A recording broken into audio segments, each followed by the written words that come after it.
Morning मित्रों, Rajpal sir maths YouTube channel पर आप सभी लोगों का स्वागत है। जैसा कि आप जानते हैं हमने रीजनिंग स्टार्ट किया है। रीजनिंग में टॉपिक है हमारा रैंकिंग, जिनकी 3 क्लास हो चुकी है, आज 4th क्लास है। जिन भी विद्यार्थियों ने क्लासेस नहीं देखी है तो उसके लिए प्लेलिस्ट बना दी गई है, तो आप वहां जाकर क्लास देख सकते हैं। चलिए आज की हम क्लास स्टार्ट करते हैं। आज के जो प्रश्न है वो बहुत अच्छे हैं, इसलिए आपको लास्ट तक क्लास में बने रहना है। देखें इधर, सबसे पहला प्रश्न आपके पास क्या दिखा है उसको पढ़ेंगे आप लोग, है ना। क्या लिखा है अपने सामने कि एक पंक्ति में ए बाएं छोर से है 15वां, बी दाएं छोर से है 19वां, उनके बीच पंक्ति में सी बैठा है, तो पंक्ति के बाएं छोर से सी की स्थिति। अब सी की स्थिति की बात करें तो देखो ऑप्शन से आप लोगों को पता चल रहा होगा कि ऑप्शन में ये पोजीशन भी हो सकती है सी की, तो ये पोजीशन भी हो सकती है। अब ये दो पोजीशन अलग अलग कैसे आ रही है वो हमें देखना है। देखें इधर, बीच का मतलब ये है, देखना अच्छे से देखिएगा आप लोग। मान लीजिए ए को आपने इधर से बनाया और बी को आपने इधर से बनाया, मैं ना यहाँ बना लेता हूँ, है ना। बी को हम लोगों ने इधर से बनाया। हमसे ये बोला गया है कि बीच में कौन बैठा हुआ भैया, तो हमने मान लिया कि हमारे पास सी बैठा है। ए की पोजीशन इधर से है 15वीं यानी कि 15th, और इधर से इसकी पोजीशन है 19वीं। तो हम लोग यहाँ से आंसर देख सकते हैं कि भैया हमारा जो सी है वो बाएं छोर से 15 और 1 16, तो हमारी पहली पोजीशन आ गई 16th, है ना, क्योंकि ये 15 तक तो यही और 16वें पर ये आ जाएगा। तो देखो ये वाला ऑप्शन भी कट गया, ये वाला ऑप्शन भी कट गया। अब बात किस किस की होगी, एक ऑप्शन में यहाँ भी 16 है, यहाँ भी 16 है। अब डिफाइन करना होगा कि 14 आएगा या फिर 13 आएगा। तो देखो बीच में होने का मतलब क्या, अच्छे से देखिएगा। हमसे ये बोला गया है कि अगर मैंने बी को यहाँ बना लिया, ए को यहाँ बना लिया, तो अभी भी आप लोग देखो बीच में सी है और वो सी ही हमें चाहिए था। अब देखो पता कैसे करेंगे। यदि आपसे बोला कि ए की पोजीशन लेफ्ट से है 15, तो हम ये बोल सकते हैं कि ए से पहले कितने उम्मीदवार होंगे, 14 हो जाएंगे। फिर मैं यहाँ से बोल सकता हूँ कि यहाँ से यहाँ तक कैंडिडेट कितने होंगे, तो देखो 14 में से 1 और 1 2 घटा दोगे तो कितने बचेंगे, यहाँ से 12 कैंडिडेट बचेंगे। अब ए की लेफ्ट से पूछी तो देखो 12 13 14, तो एक पोजीशन क्या आ जाएगी आपकी 14। तो मैं बोल सकता हूं option number A is a correct answer. मुझे उम्मीद है कि आप लोगों को यह प्रश्न बहुत अच्छे से समझ में आ गया होगा। चलिए बढ़ाते हैं सेकंड क्वेश्चन। हाँ, सेकंड क्वेश्चन क्या हमारे सामने, ए पंक्ति में ए बाएं छोर से 15वें स्थान पर, दाएं छोर से 19वें स्थान पर, पंक्ति के बीच में केवल सी बैठा है, तो पंक्ति में कुल कितने लोग बैठे हैं। देखें इधर कोई समस्या नहीं है, इधर से ए है, इधर से बी है और बीच में कौन बैठा है, सी। इधर से इसकी पोजीशन है 15वीं, इधर से इसकी पोजीशन है 19वीं, कोई समस्या नहीं। अगर टोटल नंबर ऑफ स्टूडेंट आपसे पूछे या लोग पूछे तो कुछ मत कीजिए, सबको जोड़ना है। तो ये 15, ये 19 और साथ साथ सी को जोड़ना भैया भूलना नहीं है आपको, बस जोड़ लेंगे। मैं ऐसा कैसा 9 5 14, 1 1 2 और 1 3 34, और एक हमारा क्या आ जाएगा 35 आ जाएगा। तो हम बोल सकते हैं option number A is a correct answer. चलिए अगले प्रश्न की ओर बढ़ेंगे हम लोग। हाँ, अगला प्रश्न क्या हमारे सामने पढ़िएगा। एक पंक्ति में राम बाएं छोर से 25वां, दाहिने छोर से रोहित 18वां, तो पंक्ति में कुल कितने लोग हैं। देखिएगा एक प्रश्न बहुत अच्छा है, मैं अच्छे से समझाऊंगा। एक तो है राम और ये है राम, और इधर से बात कर रहे हैं हम लोग रोहित की। किसकी बात कर रहे हैं, रोहित की। अच्छे से देखिएगा, राम की पोजीशन है 25वीं, बिल्कुल बना ली हमने, और इसकी पोजीशन है 18वीं। तो बेटा ऐसे प्रश्नों में कभी भी नंबर ऑफ टोटल स्टूडेंट नहीं निकाले जा सकते। उसका क्या रीजन है, हम ये कैसे डिफाइन कर सकते हैं कि यहाँ बीच में कितने कैंडिडेट होंगे या बीच में कितने स्टूडेंट होंगे, ये तो हम बिल्कुल नहीं बता सकते। किसी बच्चे ने 5 मान लिए तो किसी बच्चे ने 1000 बच्चे मान लिए। तो एक ही व्यक्ति की पोजीशन जब दोनों साइड से दी जाती है तभी ही नंबर ऑफ टोटल स्टूडेंट निकाले जाते हैं। ऐसी सिचुएशन में कभी भी नंबर ऑफ टोटल स्टूडेंट नहीं निकाले जा सकते। ऐसी सिचुएशन में आंसर आएगा आपका सी एंड डी, यानी कि कैन नॉट डिटरमाइन। तो राइट आंसर आपका आ जाएगा option number D is a correct answer. उम्मीद करता हूं ये आपको बिल्कुल समझ में आ गया होगा।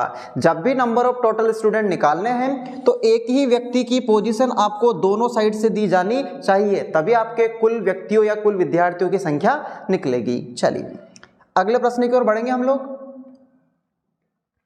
अगला प्रश्न हम लोग देखेंगे क्या है। एक पंक्ति में ए बाएं छोर से 13वें स्थान पर, बी दाएं छोर से 28वें स्थान पर, पंक्ति में उनके बीच 8 लोग हैं, तो पंक्ति में कुल कितने लोग हैं। कोई दिक्कत नहीं है, यहां से हमने ए को बना लिया, यहां से हमने बी को बना लिया। ए की पोजीशन है भैया हमारे सामने 13, बी की पोजीशन हमारे सामने है 28 और ये भी बोला कि बीच में कितने लोग हैं 8। कुछ भी मत कीजिएगा, ऐसे प्रश्न में जब भी आपको टोटल निकालना है तो सबको जोड़ना है 13 और ये 28, पर याद रखिएगा बीच वाले 8 उम्मीदवार को भी जोड़ना है। जोड़ लेते हैं 8 और 8 16, 16 3 19, कितना बचा 1 2 3 और एक आएगा 4, तो राइट आंसर आ जाएगा 49। तो मैं बोल सकता हूं option number D is a correct answer. उम्मीद करता हूं दोस्तों यहां तक आपको बिल्कुल क्लियर हो रहा होगा। ठीक है, चलिए बढ़ाते हैं आगे। हाँ, अगला प्रश्न क्या उसको देखेंगे। ए बाएं छोर से है 13वां, बी दाएं छोर से 28वां। पंक्ति में उनके बीच 8 लोग हैं, लेकिन पंक्ति में कुल कितने लोग बैठे। शायद प्रश्न हमारा रिपीट हो गया है, लेकिन हमसे क्या बोला गया है, देखें प्रश्न को अच्छे से देखिएगा। क्या लिखा आपके सामने, यही प्रश्न है, आपके सामने आंसर आ रहा था 49, लेकिन बेटा यहां पर अगर आप लोग देखेंगे तो यहां पर हमारे सामने 49 ऑप्शन में ही नहीं है। अब इसका मतलब ये तो नहीं है कि ये गलत है, बिल्कुल गलत नहीं है। अगर 49 आंसर नहीं है तो फिर हम क्या कर सकते हैं, पंक्तियों में न्यूनतम संख्या निकाल सकते हैं, मिनिमम नंबर। कैसे निकालेंगे वो देखो, कुछ भी नहीं करना है। यहां भी यदि आप लोगों को टोटल निकालना है तो कुछ मत कीजिएगा, दोनों की पोजीशन लेंगे, यानी कि 13 + 28 ये तो आपको लेना है, पर साथ साथ जो बीच में कैंडिडेट बैठे हैं उनको हटाना, यानी कि 8 लोग, और साथ साथ इन दोनों की पोजीशन, यानी कितने लोग हैं 10 लोग, 2 लोग हैं तो ये हो गए 10, 8 और 3 11, 2 और 1 3, 3 और 1 4, और -8 और 2 10, और यदि आप 41 में से 10 घटाएंगे तो आपके पास आ जाएगा 31, यानी कि नंबर ऑफ टोटल स्टूडेंट आ जाएंगे 31। तो बेटा प्रश्न एक ही था, लेकिन उसमें ऑप्शन 49 था, लेकिन इसमें ऑप्शन आपका 49 नहीं था। इसका मतलब प्रश्न गलत नहीं है, इसका मतलब है कि वहां पर आपको टोटल स्टूडेंट तो निकालना है, यहां भी टोटल ही निकालना है, लेकिन यहां पर क्यों होगी, पोजीशन ओवरलैप होगी। तो ऐसी सिचुएशन में आप लोगों को क्या करना है, न्यूनतम स्टूडेंट निकालना है। या तो वो स्पेशल तरीके से बोल देगा कि मिनिमम नंबर आपको निकालना है, लेकिन यदि आपसे ऐसा नहीं बोला गया कि मिनिमम नंबर निकालना है तो भी आपको निकालना है, यदि आपका ऑप्शन मैच नहीं होता है। उम्मीद करता हूं यहां तक समझ में आया होगा। बढ़ते हैं अगले प्रश्न की ओर। हाँ, बहुत बढ़िया प्रश्न है कि ए बी से लंबा है, डी सी से छोटा है किंतु ई से लंबा है। ऊंचाई को ध्यान में रखें तो केवल डी ए और बी के मध्य में है, कौन सर्वाधिक लंबा है। बहुत बढ़िया, देखो इधर ए जो है वो लंबा है किससे, बी से।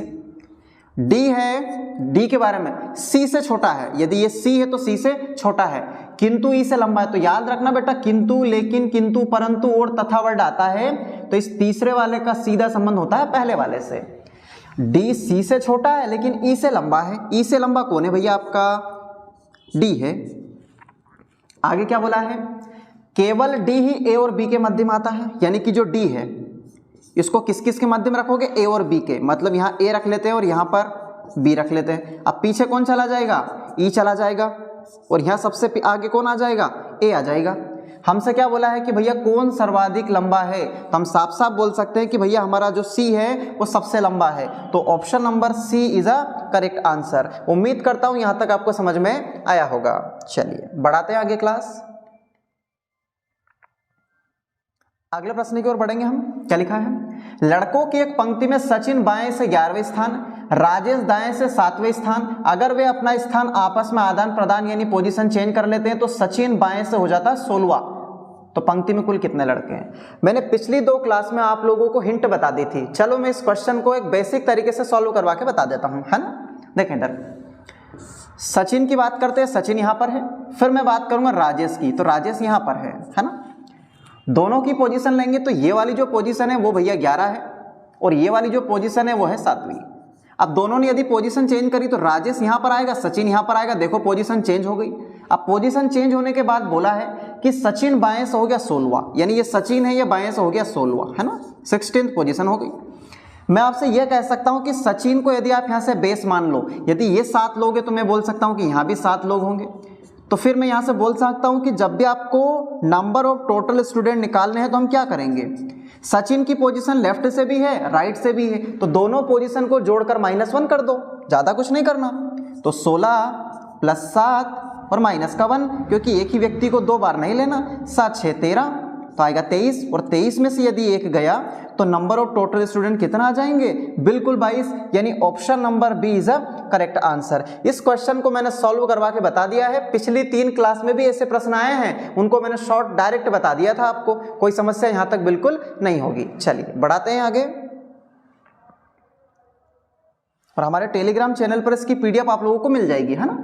छात्रों की एक पंक्ति में राम बाएं से है 10वां, श्याम दाएं से है 5वें। राम श्याम अपना स्थान आपस में बदल लेते हैं तो राम बाएं से 15वां हो जाता है। स्थान परिवर्तन के बाद श्याम दाएं से कौन सा स्थान है? हमारे पास दोनों तरीके हैं। पहला मैं आपको यहां से यही बता देता हूं कि पहले राम था 10वां, अब राम कितना हो गया? 15वां। तो दोनों पोजीशन का निकालना है डिफरेंस। कितना आ जाएगा भैया डिफरेंस? 5 आ जाएगा। निकालना किसका है? श्याम का। किसका निकालना है? श्याम का। श्याम की पहले पोजीशन कितनी थी आपके पास में? तो श्याम की पहले पोजीशन थी 5। ये जो डिफरेंस लाए हैं ये डिफरेंस ही जोड़ना है। तो श्याम की अभी वर्तमान में पोजीशन कितनी हो जाएगी? 10 हो जाएगी। तो मैं बोल सकता हूं option number D is a correct answer. उम्मीद करता हूं यहां तक आपको बिल्कुल समझ में आया होगा। चलिए बढ़ाते हैं आगे। क्या है अगला प्रश्न?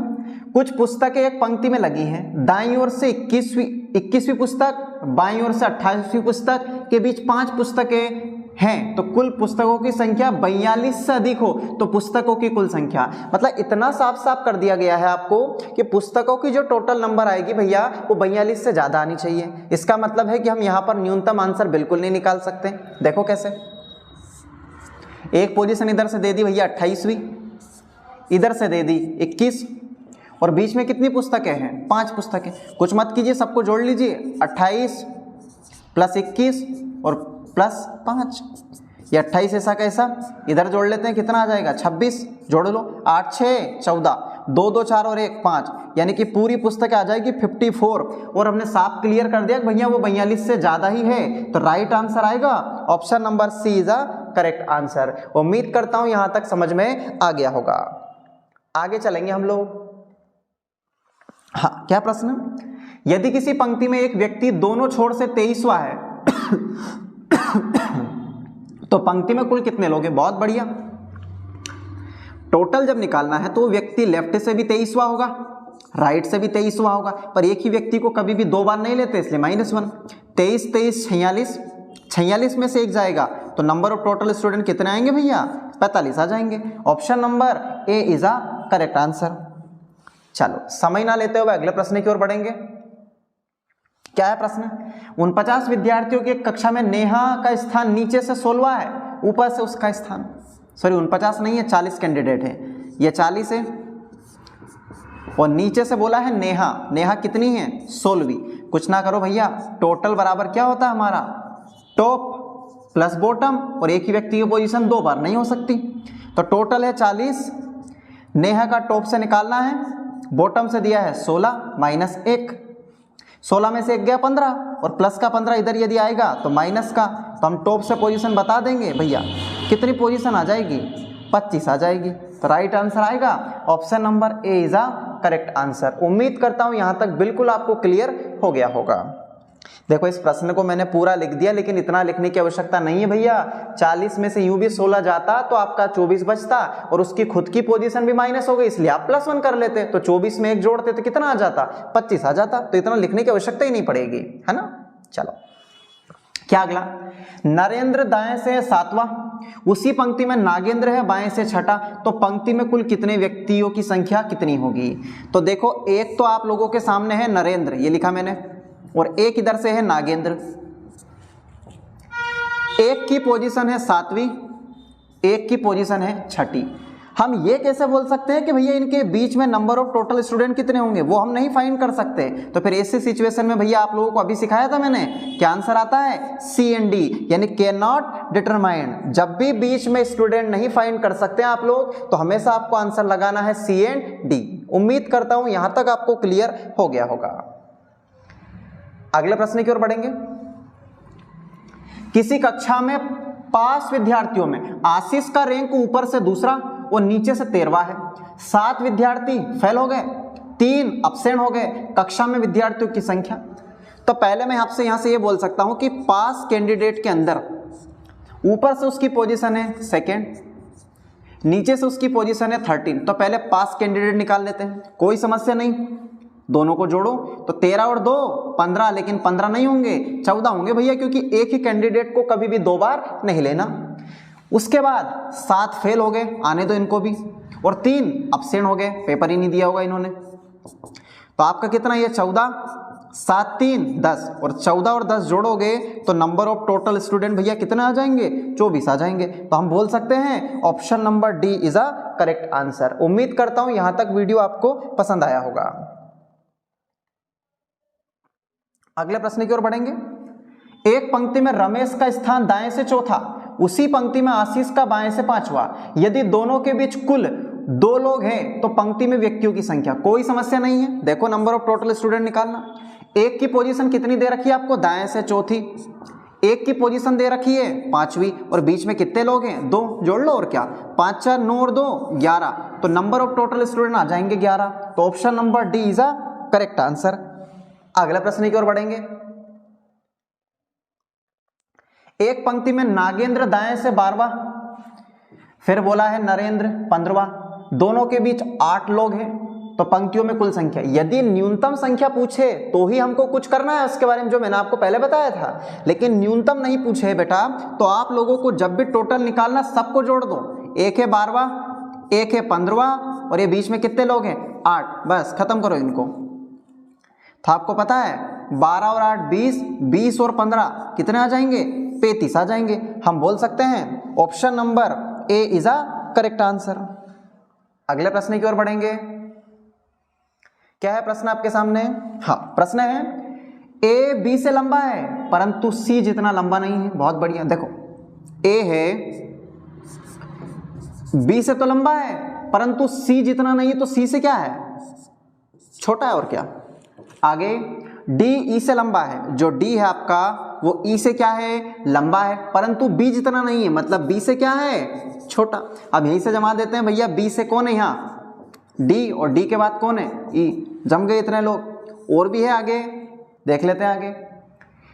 ई एफ से लंबा है, देख लेते हैं। जो आपका ई है वो एफ से लंबा है परंतु डी जितना लंबा नहीं है, मतलब डी से क्या है भैया, छोटा है। बहुत बढ़िया, डी से छोटा कौन है, ई, और ई से छोटा कौन है, एफ। देखो ये सिस्टमेटिक वे में जम गए।